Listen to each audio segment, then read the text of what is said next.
दोस्तों, रोचक कहानियों के लिए आप हमारे चैनल को सब्सक्राइब जरूर करें। ये कहानी है शकुंतला और राजा दुष्यंत की।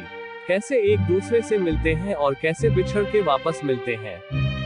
एक शानदार और रोचक कहानी है। शकुंतला स्वर्ग की अप्सरा मेनका और ऋषि विश्वामित्र की पुत्री थी। ऋषि विश्वामित्र की तपस्या भंग करने देवराज इंद्र ने अप्सरा मेनका को भेजा था।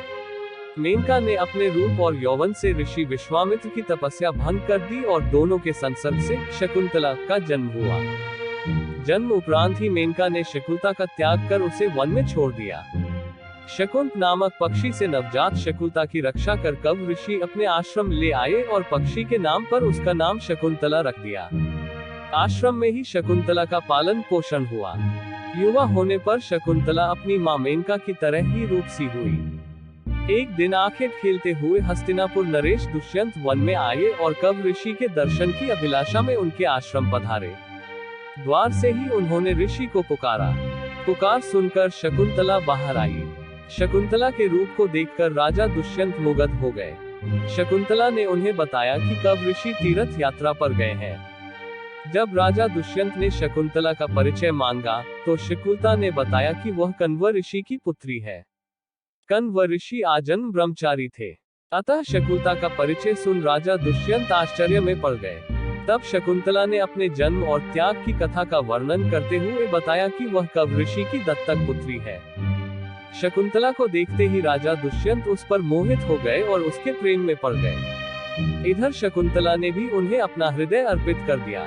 इसलिए जब राजा ने उसके समक्ष विवाह प्रस्ताव रखा तो उसने स्वीकार कर लिया। वन में ही दोनों का गंधर्व विवाह हुआ। विवाह के उपरांत कुछ समय तक राजा दुष्यंत शकुंतला के साथ आश्रम में ही रहे, किंतु राजपाट के दायित्व के कारण उन्हें राजमहल लौटना था।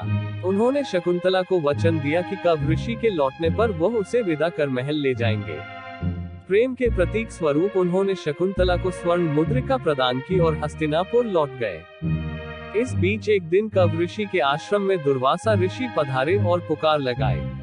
राजा दुष्यंत के विचारों में खोई शकुंतला उनकी पुकार सुन नहीं पाई, जिसे दुर्वासा ऋषि ने अपना अपमान समझ लिया और शकुंतला को श्राप दे दिया कि जिस किसी के ध्यान में लीन होकर तूने मेरा अपमान किया है वह तुझे भूल जाएगा।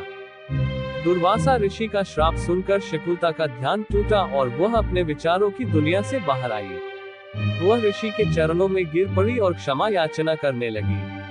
तब दुर्वासा ऋषि का हृदय द्रवित हुआ और उन्होंने कहा कि मैं अपना श्राप वापस तो नहीं ले सकता, किंतु तुम्हें ये आशीर्वाद देता हूँ कि तुम्हारे प्रेम का प्रतीक चिन्ह देखकर तुम्हारे प्रेमी को तुम्हारा पुनः स्मरण हो आएगा। समय व्यतीत हुआ और कव ऋषि तीर्थ से आश्रम लौट आए। उनके वापस आने के पूर्व ही शकुंतला गर्भवती हो चुकी थी। उसने कव ऋषि को राजा दुष्यंत और स्वयं के गंधर्व विवाह के संबंध में पूरी बात बता दी। कव ऋषि उससे बोले कि विवाहित कन्या का अपने पिता के पास रहना उचित नहीं है, उसे अपने पति के घर जाना चाहिए और उन्होंने एक शिष्य के साथ शकुंतला को राजा दुष्यंत के पास भिजवा दिया। हस्तिनापुर जाने के मार्ग में राजा दुष्यंत द्वारा शकुंतला को दी हुई स्वर्ण मुद्रिका पानी पीते हुए सरोवर में गिर पड़ी और एक मछली द्वारा निगल ली गई। जब शकुंतला राजमहल पहुंची तो राजा दुष्यंत ने उसे पहचानने से इनकार कर दिया। दुर्वासा ऋषि के श्राप के प्रभाव के कारण राजा दुष्यंत उसे भूल गए थे।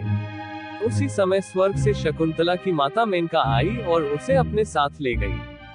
शकुंतला को कश्यप ऋषि के आश्रम में छोड़ वह वापस इंद्रलोक लौट गई। कश्यप ऋषि के आश्रम में ही शकुंतला ने एक सुंदर बालक को जन्म दिया। इधर शकुंतला को भूल चुके राजा दुष्यंत को एक दिन एक मछुआरे ने एक स्वर्ण मुद्रिका लाकर दी। वह स्वर्ण मुद्रिका मछुआरे को उस मछली के पेट में से मिली थी जिसने वह मुद्रिका निगल ली थी। राज चिन्ह देखकर मछुआरा उसे राजा को लौटने आया था। मुद्रिका देखते ही राजा दुष्यंत की याददाश्त वापस आ गई और उन्हें शकुंतला के बारे में सब स्मरण हो गया। उन्होंने तुरंत सैनिकों को शकुंतला को ढूंढने भेजा, किंतु वे उसे ढूंढ न सके।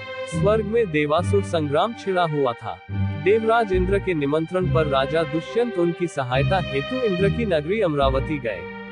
युद्ध में विजयी होने के उपरांत वे आकाश मार्ग से वापस लौट रहे थे कि उन्हें कश्यप ऋषि का आश्रम दिखाई पड़ा और वे उनके दर्शन के लिए रुक गए। आश्रम के आंगन में राजा दुष्यंत एक सुंदर बालक खेलते हुए दिखा, जिसे देख उनका प्रेम उमड़ आया। वे उसे गोद में उठाने के लिए जैसे ही आगे बढ़े, शकुंतला की सखी ने उन्हें रोकते हुए कहा, राजन, इस बालक को न छुए। जो भी इसे छुएगा, इसकी भुजा में बंधा काला धागा नाग बनाकर उसे डस लेगा। किंतु राजा दुष्यंत स्वयं को न रोक सके और बालक को अपनी गोद में उठा लिया। गोद में उठाते ही बालक की भुजा में बंधा काला धागा टूटकर गिर पड़ा। शकुंतला की सखी को ज्ञात था कि जब भी बालक का पिता उसे अपनी गोद में उठाएगा, तो उसकी भुजा में बंधा काला धागा टूटकर गिर जाएगा।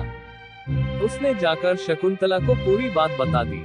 शकुंतला राजा दुष्यंत के पास गई, तो वे उसे पहचान गए। क्षमा याचना कर उन्होंने उसे राजमहल चलने को कहा। शकुंतला मान गई। फिर कश्यप ऋषि की आज्ञा लेकर वे हस्तिनापुर लौट आए। इस तरह दोनों की प्रेम कहानी पूर्ण हुई। दोनों के पुत्र का नाम भरत था, जो आगे चलकर एक पराक्रमी राजा हुआ और उसके नाम पर भारत का नाम भारतवंश पड़ा।